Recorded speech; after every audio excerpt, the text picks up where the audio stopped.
আসসালামু আলাইকুম প্রিয় বন্ধুগণ, আমার আশা করি সবাই ভালো আছেন। তো এটা হচ্ছে কি আমার G9 কলা কাঁদি দেখতে পারতেছেন। অনেক বড় বড় কাঁদি আসছে, অনেক সুন্দর দেখতে, অনেক সুন্দর বড় কাঁদি। কিন্তু একটা সমস্যা কি জানেন, আপনাদেরকে আগেও বলেছিলাম, এই কলা পাকলে কালার হলুদ আসে না, সবুজই থেকে যায় এবং পাকলে বোঝাও যায় না যে কলাটা পাকছে কিনা। তার জন্য বাজারে খুব ডিমান্ড কম, বাজারে দাম পাওয়া যায় নাই। সাগর কলা যেটা আছে, দেশি সাগর কলা, তার অর্ধেক দাম, ওইটা অর্ধেক দামও পাওয়া যায় না।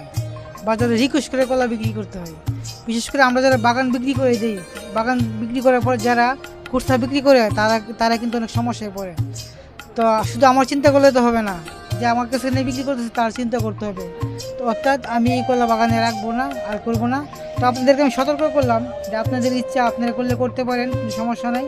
কিন্তু আমি G9 আর করবো না, কারণ আমি অনেক ঠগেছি G9 করে, কারণ সঠিক দাম পাই না, ন্যায্য দাম পাই না। সবাই ভালো। আসসালামু আলাইকুম প্রিয় বন্ধুগণ, আমার আশা করি সবাই ভালো আছেন। তো এটা হচ্ছে কি আমার G9 কলা কাঁদি দেখতে পারতেছেন। অনেক বড় বড় কাঁদি আসছে, অনেক সুন্দর দেখতে, অনেক সুন্দর বড় কাঁদি। কিন্তু একটা সমস্যা কি জানেন, আপনাদেরকে আগেও বলেছিলাম, এই কলা পাকলে কালার হলুদ আসে না, সবুজই থেকে যায় এবং পাকলে বোঝাও যায় না যে কলাটা পাকছে কিনা। তার জন্য বাজারে খুব ডিমান্ড কম, বাজারে দাম পাওয়া যায় নাই। সাগর কলা যেটা আছে, দেশি সাগর কলা, তার অর্ধেক দাম, ওইটা অর্ধেক দামও পাওয়া যায় না। বাজারে রিকোয়েস্ট করে কলা বিক্রি করতে হয়।